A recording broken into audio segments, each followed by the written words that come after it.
You're listening to Strange by Nature, your guide to the strange, weird, unbelievable, and improbable wonders of the natural world.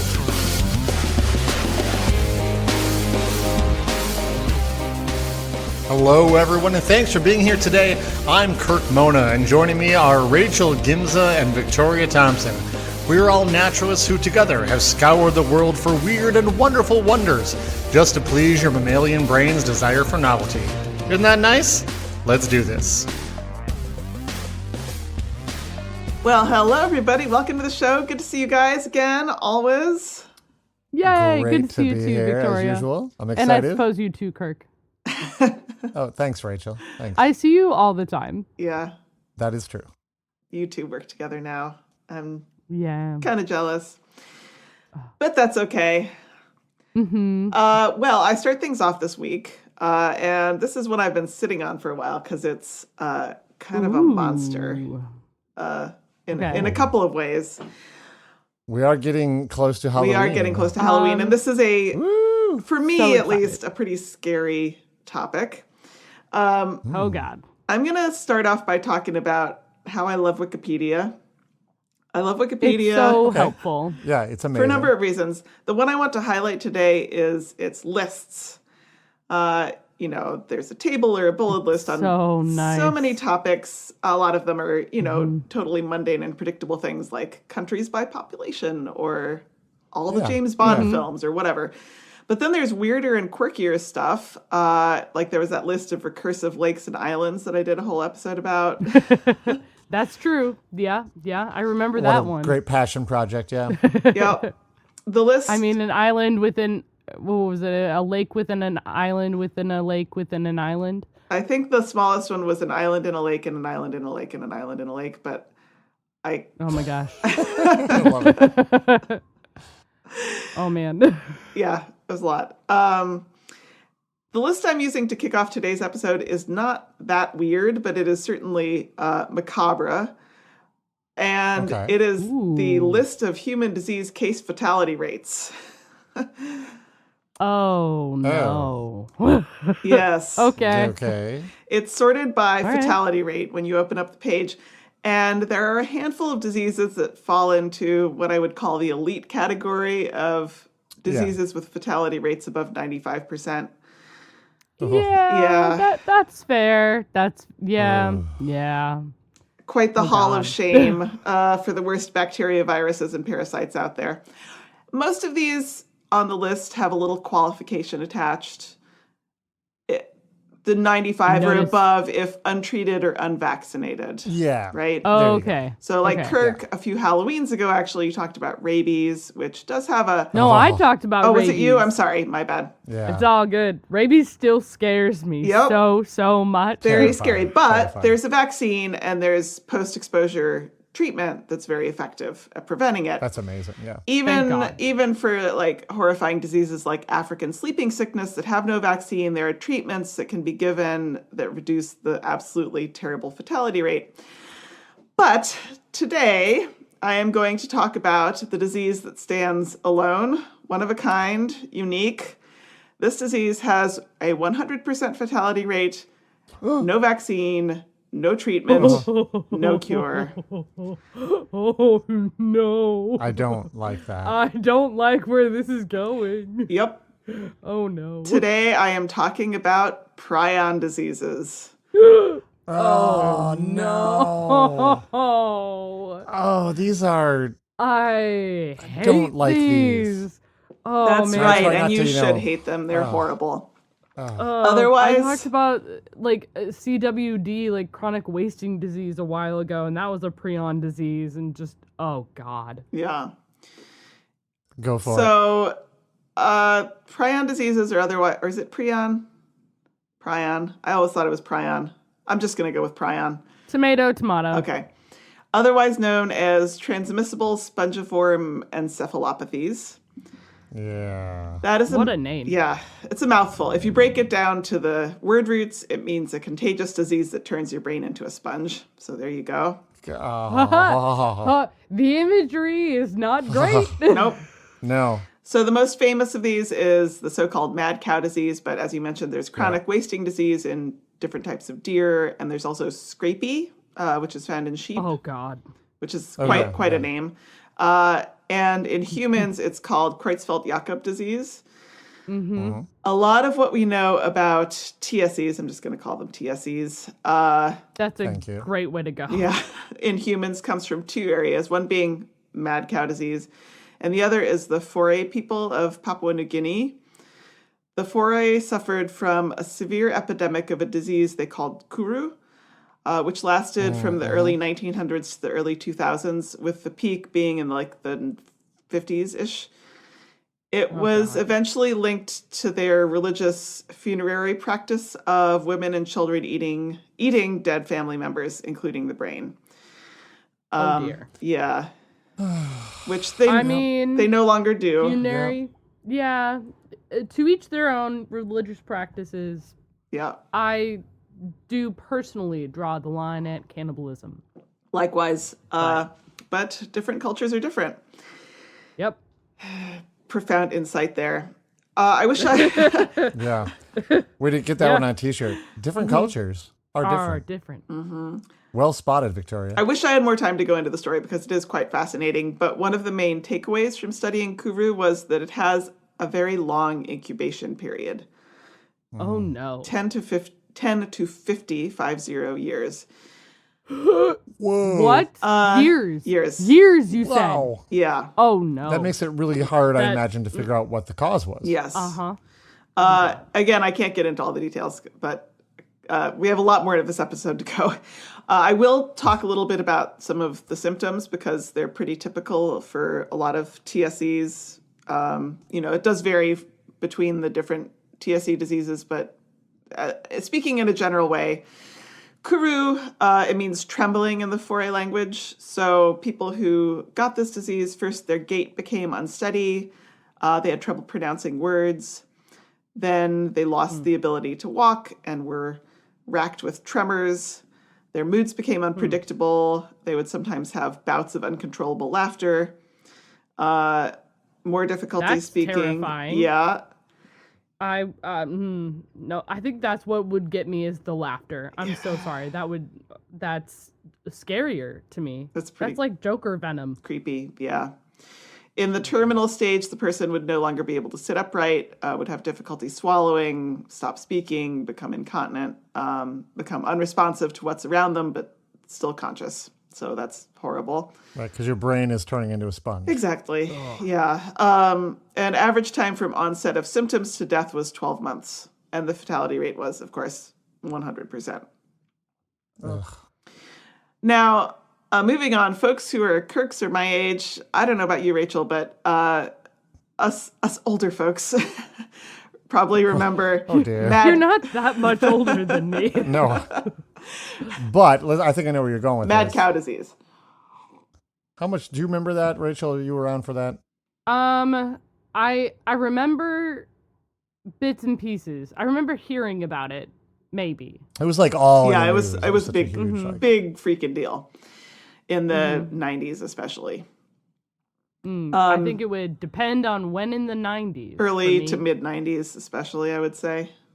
But I would say maybe not. Yeah. You weren't following the news back then. I was learning how to be a human / becoming alive. So, Yeah. yeah. Fair enough. At any rate, starting in 1986, there was this huge epidemic of bovine spongiform encephalopathy. We're just going to call it mad cow disease in Britain. It affected other countries too, but it was by far the worst in Britain. The reason they eventually figured out was that, especially in Britain, for various, mostly economic reasons, they had been feeding what was called bone meal to cattle as a protein supplement. This was basically ground up cows being fed to other cows.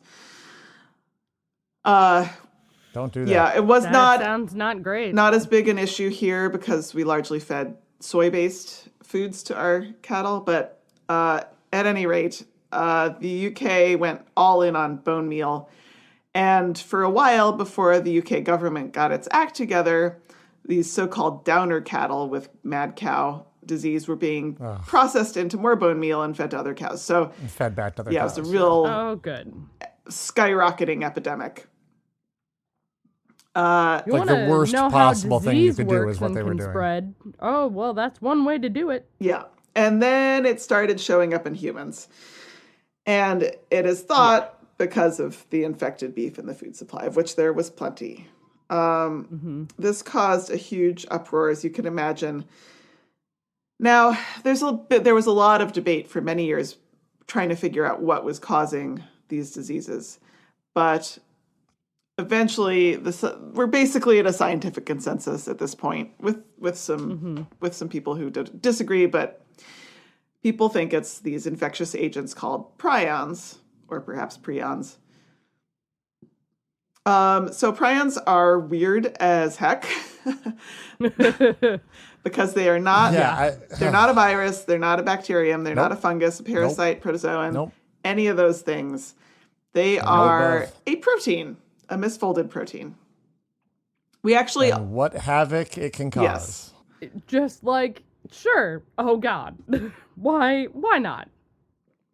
We actually all have prions. The major prion protein is found in most animals. We don't really understand what it does very well in its normal form, but it does seem to have a large role in the nervous system, possibly the immune system, and maybe the muscles and some other parts of the body. So, proteins are just little strings of small molecules called amino acids. And once they're assembled, they fold into a certain shape that lets them function in the body in a specific way. And the hypothesis about infectious evil prions is that a normal prion protein somehow gets misfolded into this weird shape. And for this particular protein, for whatever reason, when that misfolded evil protein comes in contact with other normal prion proteins, it causes them to rearrange their shapes into the bad shape too. And then these misfolded... So bizarre. Yeah, it's really strange. There's a lot Like we an don't infectious understand. protein. It's like, it truly is an infectious little protein just coming up being like, hey, aren't I a cool shape? You should be like me. Yeah, it's like Pressuring. it's like a cult leader that goes around There you go. proselytizing There it and is. bringing other proteins into its evil cult. Oh, God. But Absolutely horrifying. all these bad prions now stack up together and kind of stick to each other and form these tangly, fibrous, stringy things that kill neurons and turn your brain into a sponge. And because they're from our own body, and also maybe because they can affect the immune system, we don't seem to have any immune response to them. Well, it's never been like a disease vector Yeah. in the past. So it's like our bodies. There's no way to just like even. Our bodies are like, There's not a mechanism for it's that. supposed to be here, Yeah. is what the body is thinking, which I live in constant fear of prion disease. Lovely. I'm sorry, Takes Rachel. Sorry, Rachel. What? It's a traumatic show for you. Yeah. Oh, God. Okay, Keep going, and to make it Victoria. even scarier, they are almost indestructible. They're like zombie particles. They are not affected by boiling, irradiation, dry heat, most chemicals, including alcohol and formalin, which is a preservative. In fact, alcohol and formalin make them more resistant to disinfection. Shut up. Yeah. You're kidding. No. When you're doing pathology, like of brain tissue, normally you would fix the sample in formalin and paraffin wax. You can't do that, really, with prion-infected tissue because it basically makes it undead. And What? Yeah, the only effective methods for killing this stuff are bleach, being in contact with wet bleach for 1 hour. That's my so God. long. Ditto for An hour? An hour of wet contact also with sodium hydroxide or lye. An Also hour not- of lye? Not good for. Yeah. Oh. An autoclave is like a steam heat pressure sterilizing machine. So you can autoclave at 134 degrees centigrade for 18 minutes. That'll do it. Or you can just burn it, which is probably what I would do. Burn Burn it. fire. Burn it. burn it.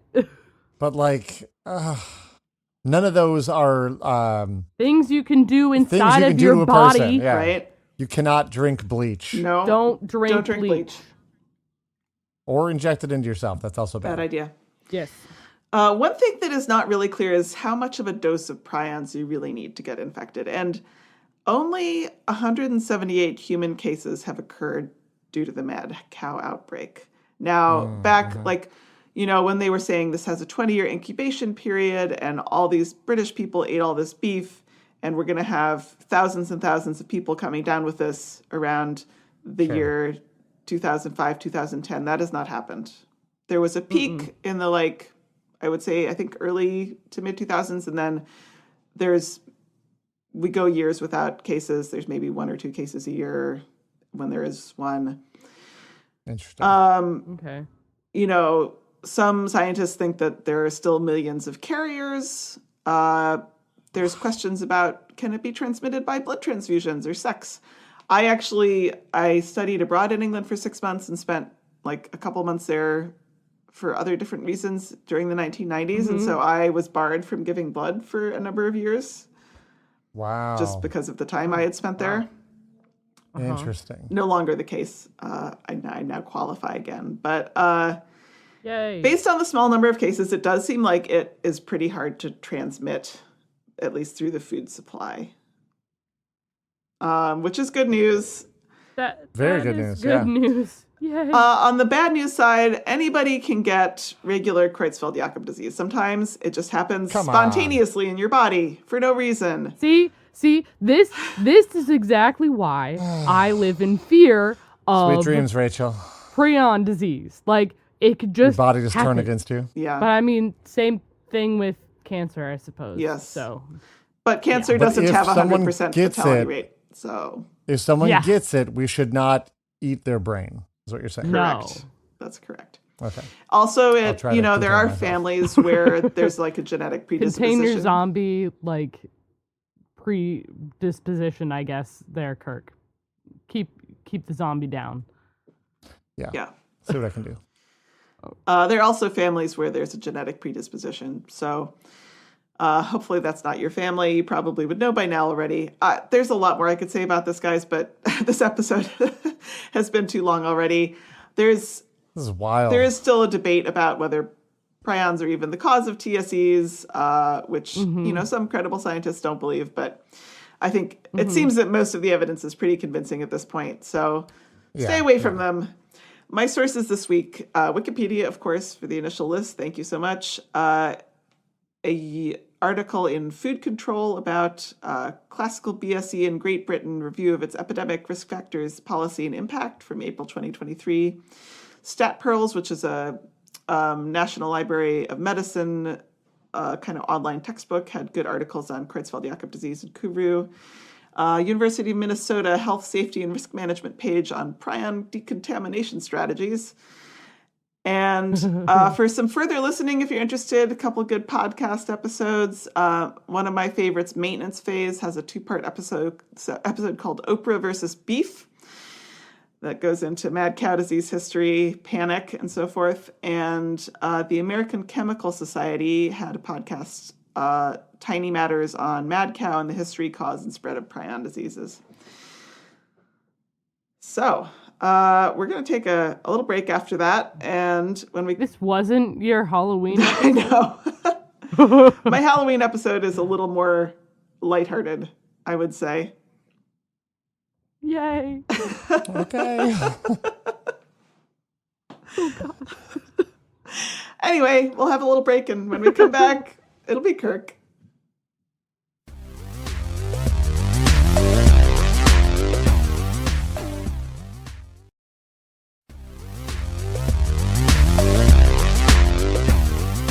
Welcome back, everyone. That was really something, Victoria. Yeah. I'm going to take things in a very different direction. That was spooky, and we are getting close to Halloween. So for this week, I have for you a ghost story. Now, Okay, I'm not. I don't know if everybody else who listens knows this, but I'm a big old scaredy cat. Like, I like. we to could tell scare from the last myself story, Rachel. sometime, But like, I'm a huge scaredy cat. I don't do well with haunted Great. houses historically, or Great. ghost stories or horror movies. I will jump at every hitting jump everything scare. for Rachel this week here. Great. Now, those who know me well know that while I like ghost stories, part of why I feel I can enjoy them freely is that I do not believe that ghosts in any way, shape, or form actually exist. I believe that people believe they have experienced ghosts, but there's always another explanation. This should not come as a surprise. We're doing a science show here, not a paranormal show. Yep. Right. I don't believe in the supernatural because by definition, it cannot be measured, tested, or evaluated, or really even experienced in any way, in any sort of quantifiable way. So if it could be any of those things, it would be, again, by definition, natural and thus explainable. So with that in mind, I find ghost stories fascinating because of what they teach us about human perception and cognition, but also physiology and psychology. Today's ghost story involves all of the above, and I really only have one source for the story and facts around it, and that is the man himself, the person who had this strange ghost encounter. This isn't an urban legend. It is a documented case of a ghost, as retold by the man it occurred to. His account was in the April 1998 edition of the, what sounds like a perhaps dubious journal. It's the Journal for the Society for Psychical Research. And you kind of go, I'm sorry, the what now? But this is a journal from the, I believe now defunct, Society for Psychical Research. That I've sounds actually super heard of this questionable. society I have too. before. Actually, Okay, good. Yeah. They actually go back to their founding in 1882. Quite an old group, and their whole idea was to use scientific principles to examine extraordinary claims and try to understand what's going on. They are literally the group that invented the word telepathy, which is pretty fascinating. That's fun. They were founded at the time of the spiritualism movement, like in Victorian times where there was seances and all these things like psychic mediums and whatnot. And basically they came in to kind of debunk all these scams and hoaxes. So we could do an entire episode just on this organization. It's fascinating. Sir Arthur Conan Doyle was a member who renounced his membership. Just going to bring him He up, was but I was like, super yeah, into that's not. spiritualism. Yeah, they started to debunk stuff that he liked, and he's like, well, hold on a moment now. But that's real? They're like, no, it's not. And he's like, whoa, harumph, and he quit. Anywho, the man I want to talk about this week was named Vic Tandy, and his story takes place in Coventry, England. Now, Vic worked for a company that made and tested medical equipment related to anesthesiology. And the lab he worked in was about 10 feet wide and 30 feet long. I think it's like a converted old, like garage, two garage bays back to back or something like that.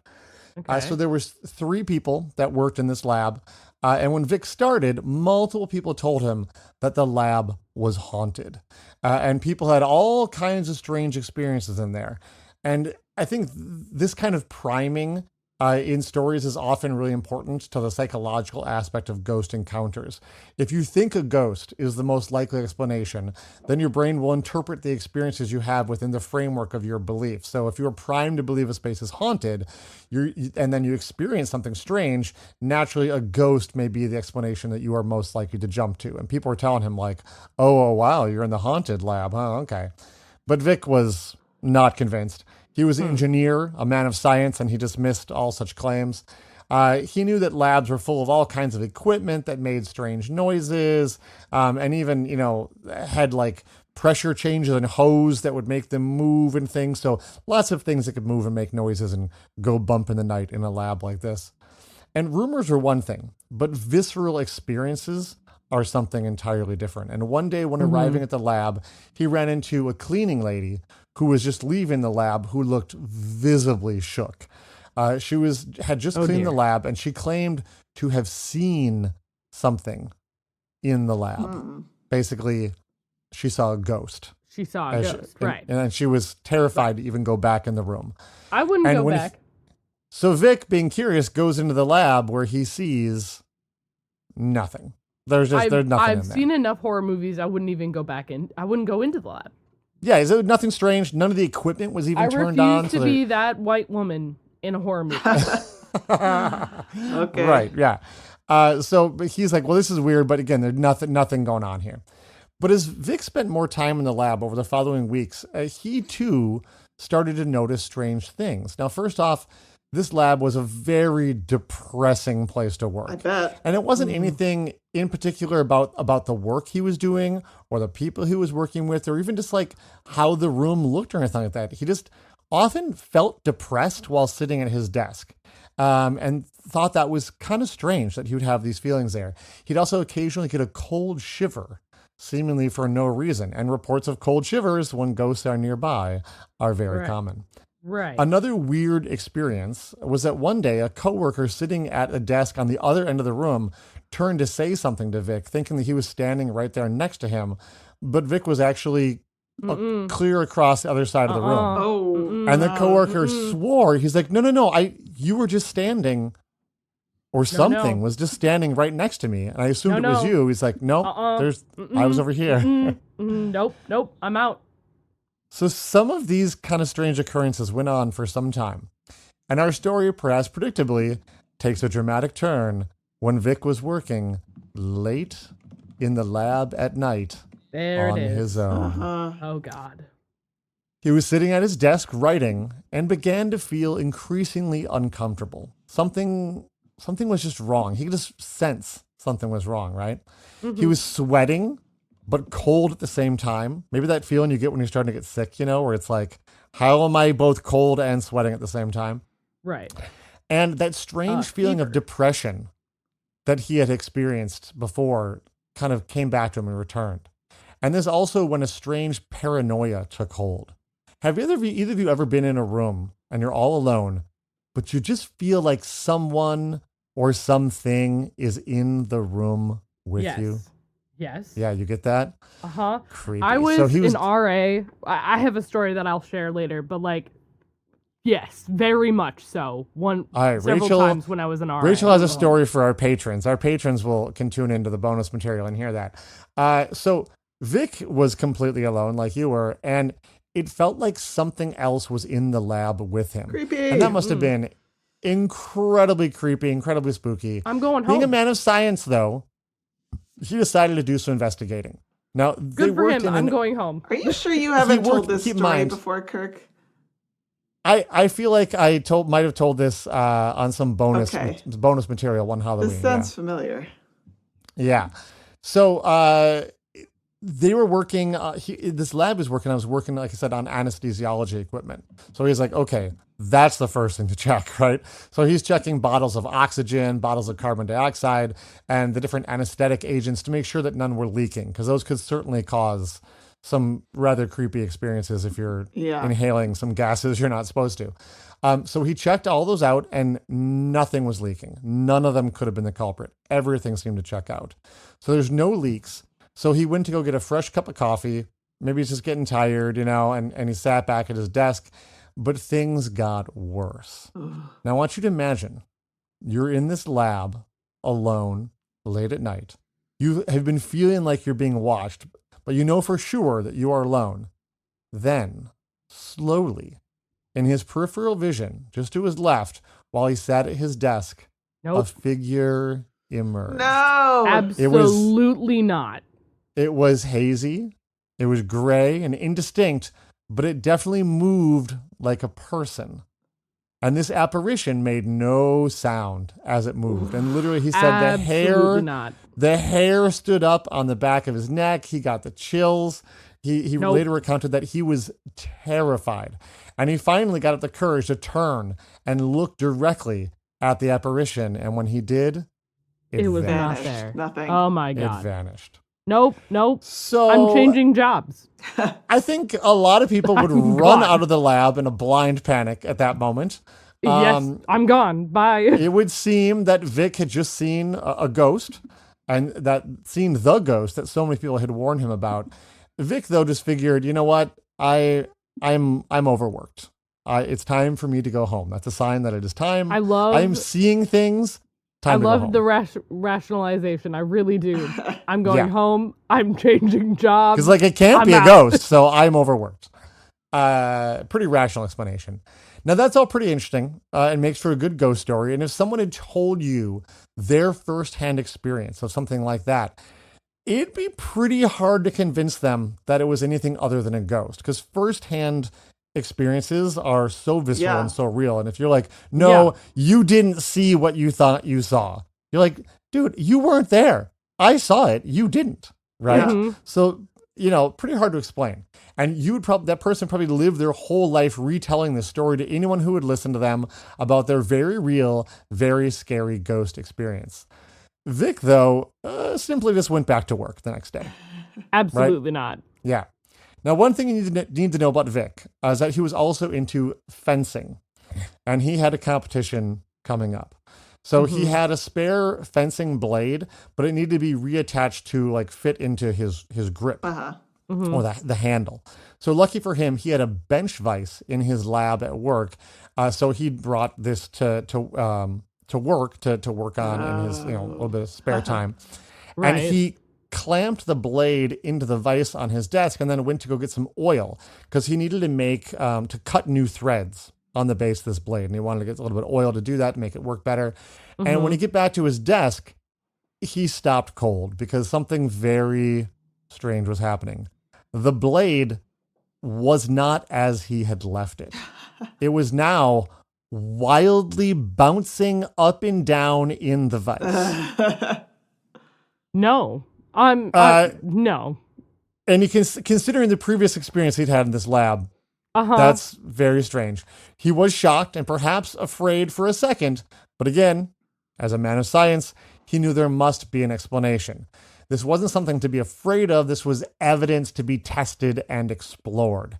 And he knew that it would take energy to make a blade vibrate like that, and it must be coming from somewhere.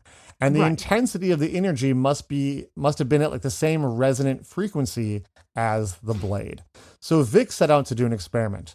He clamped the blade into a drill vise and then set it on the floor.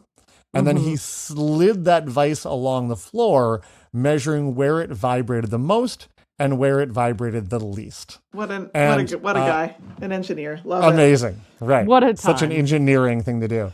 And as he approached the end of the long, skinny lab, the vibrations essentially stopped and the blade wasn't moving at all.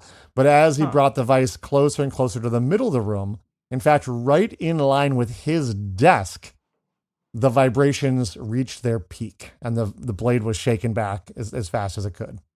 So what Vic had shown was that the long, skinny lab that he worked in was essentially acting like the inside of a giant pipe organ. And he calculated that there was a massive infrasound standing wave in the lab.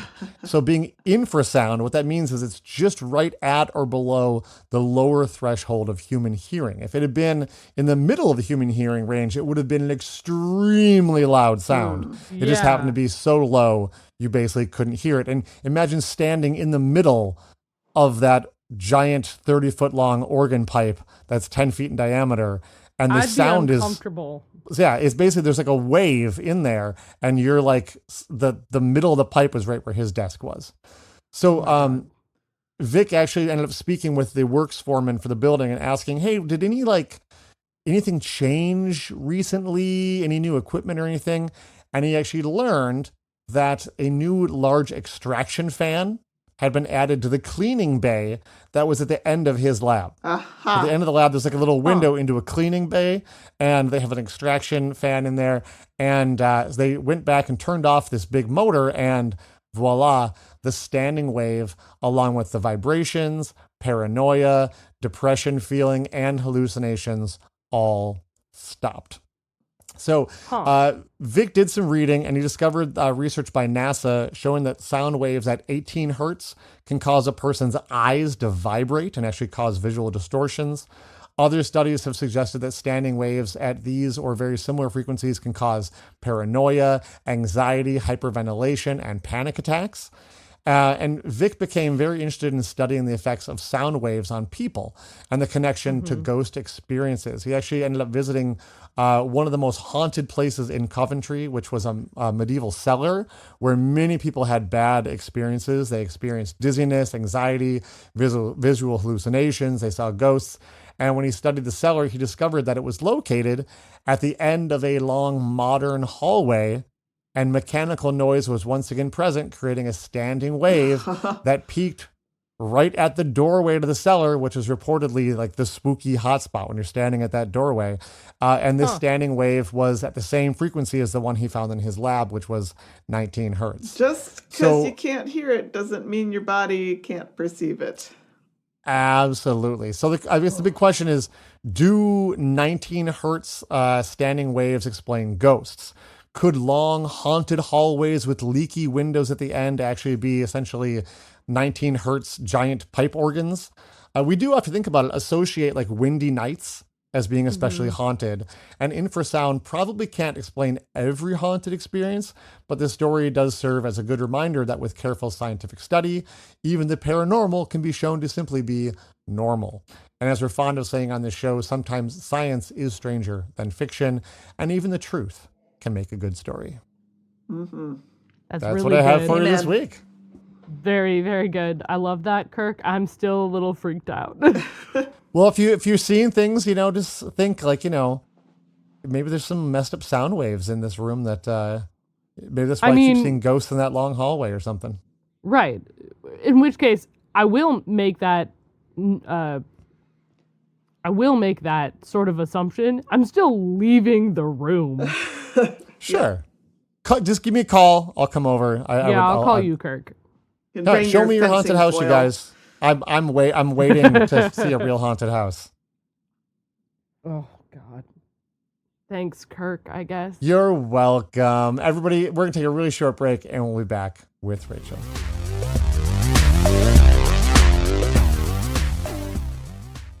Alrighty, everyone. So, we cannot have a spooky season without discussing one of the most dangerous animals on the planet, which somehow we have gone without speaking of. Okay. We might have touched a little bit about this, maybe once, but now, of course, the metric on what is the most dangerous animal changes, obviously, for whatever distinction. This is one of the most venomous animals on the planet. So let's dive in. In the Indian and Pacific Oceans, I see what you did there. Thank you. I'll be here the rest of the episode. So I would hope so. In the Indian and Pacific Oceans, there are coral reefs and rocky beds and things like that. There's some debate. It's a more recent discovery. There are now 6 different species of this particular fish, which are related, unsurprisingly, at least to myself, to the lionfish, which we talked about a number of episodes ago. In the genus Cyanthea. We're going to go with this. This is Latin. So I'm talking about this particular genus, Cyanthea. This is Latin for with cavity. For their head is very large, and it just has a large cavity. Their mouth also looks like a large cavity. So the fish itself look like a lump of coral or of rock. Their skin, notice I say skin, they do not have scales, this fish, which I think lionfish, they also don't have scales. So they're pretty thick mucous membrane and things. But they have, to help them hide in the coral and in the rocky beds, they're grayish to brown to reddish skin. It's really bumpy. It has warts. In some cases, it actually has algae growth on it. They have some patches of color, which all helps blend in with the reef. Sure. So it is no surprise that these are ambush predators. And they are really, really good at hiding, y'all. Every picture I saw, I was trying to figure out how to describe them, and I'm like, I don't know. It looks like a piece of coral with a mouth. Okay. So they're really good at it. They have large pectoral fins, which they use to help dig in and burrow into the sand or burrow into rocky spots. They're really slow swimmers, but they don't really need to be fast swimmers. So their eyes face forward and up, kind of thinking like a flounder of sorts. So they are a predator, so their eyes are facing forward. And since they are an ambush predator, they hang out on the bottom of a coral reef. They're trying to catch crustaceans or other reef fish. Since they're hanging out on the floor, their eyes are more pointed up. And honestly, their mouth is truly the biggest frowny face I've ever seen on a fish. Okay. They have a giant... I had no other really good way to describe it other than the biggest frowny face. All right. It is a very large mouth, and they have a very powerful jaw. They do eat crustaceans and whatever reef fish comes by, or shrimp. Generally, these fish grow anywhere from 13.5 centimeters to 60 centimeters in length, depending on the species. So that's anywhere from 5.3 inches to 24 inches long. Okay, so which pretty big. is too long. Pretty good. That's a decent size. Now, I mentioned that they were venomous, and I'll tell you what their common name is in a little bit, but when I said that they are venomous, you would think that they would use their venom to attack their prey, but they're ambush predators. So they don't do that. Instead, their venom is used for protection. Okay. So It's used for self-defense if the camouflage doesn't work. Gotcha. So their dorsal fins have a number of spines. Depending on the particular species, they're generally anywhere from 13 to 15 spines on their dorsal fins. And they work very similarly to a hypodermic needle, in which if any pressure is exerted on the top of this fish, like if you step on it by accident, which is decently common. Yuck. Any pressure, the spine will come up, will erect, and each spine has 2 venom sacs attached, and each venom sac holds 5 milligrams to 10 milligrams of their venom. And doesn't sound depending, good. No, it's not. And they will envenomate whatever gets them. So depending on the amount of venom that a person gets depends on the amount of pressure gets put on the fish. So, and how many spines get put in when accidentally touched. Sure, makes sense. Yeah. So this particular fish does not swim away. It just raises those spines instead to pierce the animal or whatever it is putting pressure on their back. So this is the common name for this fish for these fish are the stonefish. That's what this family is. I've heard of this. Gotcha. Oh, good. Stonefish have been recorded as having some of the most painful sting as well as some of the most venomous sting, and it actually is and can be fatal to humans. Oh, lovely.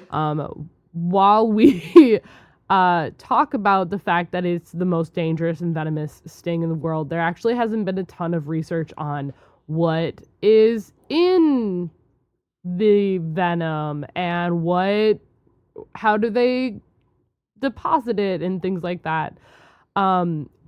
Which feels like something that should be discussed a little bit more, you know? Yeah. Yes. Yeah. I would agree. Yeah, but I will say, though it can be decently common to encounter a stonefish, most of the time, if you do encounter one and you get stung, it's not with enough pressure to really cause, I mean, it hurts really, Sure. really bad, but most of the time it is not fatal. Well, that's From what- good. Yeah, so since they've been documented as a species, only 2 people have been recorded as dying from the stonefish, which is really great. Obviously, we love that. The most recent was in 2010, and then the other one was in 1915. Oh, wow. Generally, there is an anti-venom, so it really depends on how much venom gets put into your system. It is a combination venom, so that means that it can be really, it is really painful, and so this particular venom has a toxin, which is the vurocotoxin, which I think we've talked about a little bit before, and it just changes the calcium pathway.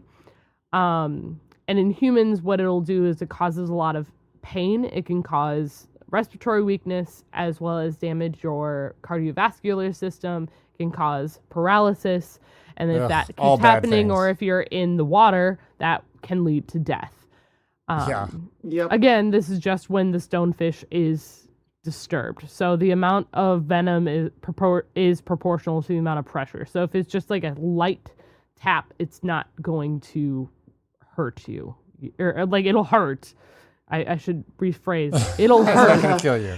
It won't necessarily kill you. Right. Right. Gotcha. Um Lovely. yeah. Just to a couple of other small fun facts, just to make things a little bit worse. So they're ambush predators. I mentioned that they are very slow swimmers. They will open their jaw. They are ambush predators. So if a fish comes by them, or any sort of prey comes by them, they can attack their prey in as little as 0.015 seconds. Oh, Don't like that. No. so they're very quick, is what So- you're saying. They're extremely quick. What happens is they're so fast, they get nice and close to their prey, and their mouth is so large that they'll open it, and it just has like a vacuum quality, and just whoop, in goes the fish. They have next to no chance, which horrifying. And just to make things that much worse, they can survive out of the water up to No. 24 hours. What? That's wild. No. Yeah. So they have a really thick skin of mucus, and because of that thick skin of mucus, it covers their gills, which allows them to be able to still breathe air out of the water on land. For a while, at least. So- Okay. For a while, and the venom sacs are still active even after they die. So if you're on a sandy beach, watch where you walk. Wow. Yeah. Don't step on that rock. Don't like that. Oh my goodness. Don't step on that. That would be extremely bad. Yeah. So for people who are worried about this, there's some debate about what can be used. There is an anti-venom that can be used in more serious stings and things like that. But there's also been thoughts of, if you apply a lot of pressure and heat warm water, I guess, to a certain temperature, apparently works. I will take that with a grain of salt, and I'm going to the doctor. So Yeah. Yeah, that's a good call. Sounds like a that's good my plan. call personally. Good But plan. yeah, so that is the stonefish for y'all. I Wow. can't believe we haven't talked about them, but they're a big world. insane. It is a big world. My sources this week were Wikipedia had some really solid jumping off points, Blue Planet Aquarium, Oceania, the Australian Museum, Aquarium of the Pacific, and The Paper, which talked more about the venom and the components that goes in how they eject it. The geographic distribution, venom components, pathology, and treatments of stonefish venom by Sylvia Sagimo. There we go. We're going to try. Et al. In the Journal of the National Library of Medicine, which was public free access. Yay! Open access. We love it. So I think that's it. Yeah. Great. That's it. That's the end of the show. Well, we'll see you all next week for our Halloween episode. Woo! Halloween episode. Looking forward to it. Which comes out on my actual birthday. Yay! Oh Happy my birthday! So gosh. exciting. Hey. It's going to be not great. a birthday yet. Not yet. I know. Oh, I know. Okay. Well, see you all next week. See you next week. Bye. Bye-bye. Bye.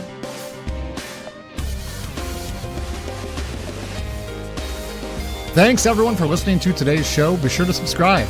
New episodes drop every Wednesday, and we love sharing this strange world with all our listeners. If you would be so kind as to leave us a 5-star rating and review wherever you get your podcasts, that would be great. It lets other lovers of the strange discover the show. You can reach us by searching for Strange by Nature Podcast on Instagram, Facebook, and Blue Sky. You can send us an email as well. Our address is contact@strangebynaturepodcast.com. If you want more information about the show, you can check out our website, strangebynaturepodcast.com, and you can support the show and get ad-free episodes at patreon.com/strangebynature. Until next week, get outside, stay curious, and embrace the strange.